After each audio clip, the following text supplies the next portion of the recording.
How do I know if I have diastasis recti?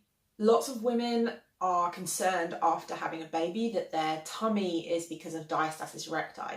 Now it might not be, but I get asked all the time to check to see if it is.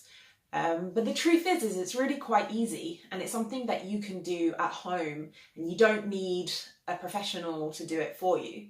So in this video, I'm going to walk you through a really simple test that you can do to assess diastasis recti for yourself.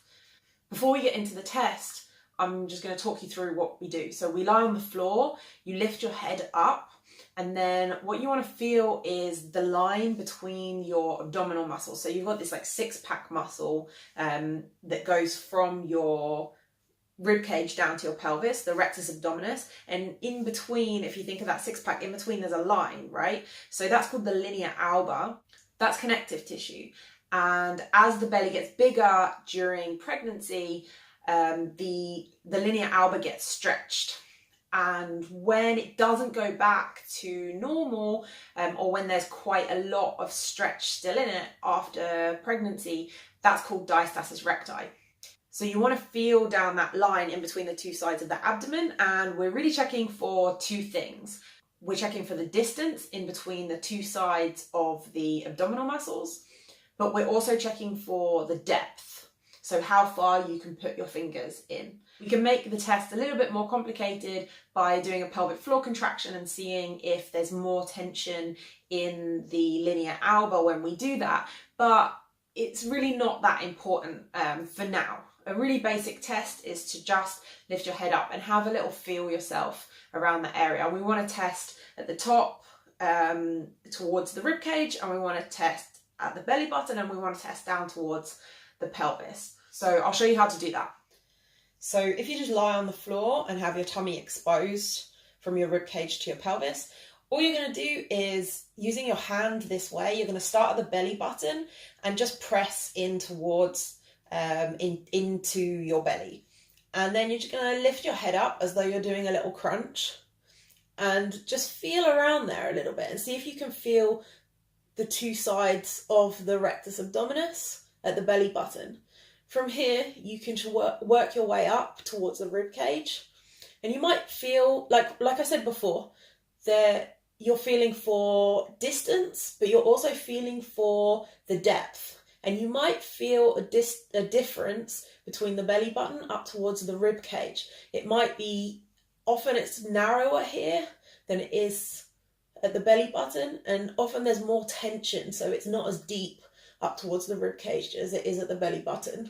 And then you do the exact same thing going down towards the pelvis, okay? And again, here there's normally more tension because the connective tissue is thicker.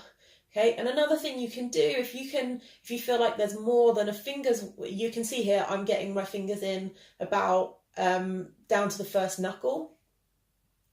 And if you want to see how wide it is, if you feel like you can get finger width in really easily, you can turn your fingers around and see if you can get two fingers in between those muscles, which I can just about.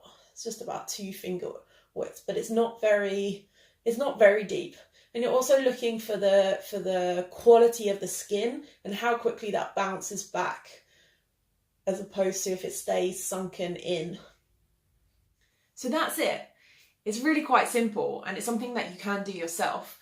There are ways of adding complexity onto that, but to start with, that will give you a really good indication of if you have a gap, how wide the gap is, how deep the gap is. You can start to collect some data about what's going on, and you'll get an answer about whether or not you actually have diastasis recti, because sometimes we have a tummy after having a baby because the muscles are slightly distended. They're kind of bulging out because they haven't quite gone back to their original tone yet, or because there's extra belly fat.